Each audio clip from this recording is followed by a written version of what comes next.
pada aplikasi ijma bidang ekonomi, bisnis dan keuangan syariah ya.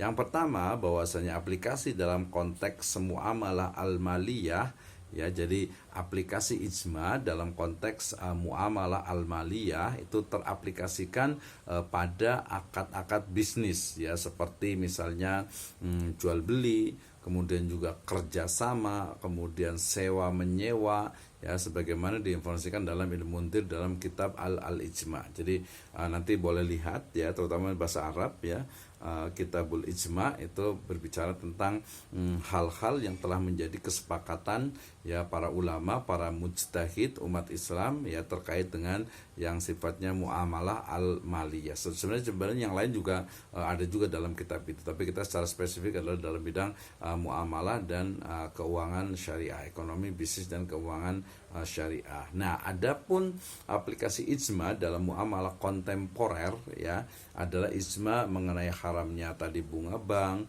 kemudian asuransi konvensional, kemudian investasi misalnya reksadana konvensional, kemudian akad-akad konvensional yang tidak sesuai dengan prinsip-prinsip dari ekonomi syariah. Nah, sehingga kemudian kita bisa memahami, oh ternyata ijma yang kita pelajari dalam mata kuliah usul fikih ini itu menjadi dasar ya, menjadi landasan, menjadi dalil, menjadi hujah ya bagi penetapan hukum dalam bidang ekonomi, bisnis dan keuangan syariah. Nah, cara ijmanya bagaimana? Ya, ijma itu berarti memang sudah menjadi kesepakatan. Jadi kita hanya mengumpulkan saja ya.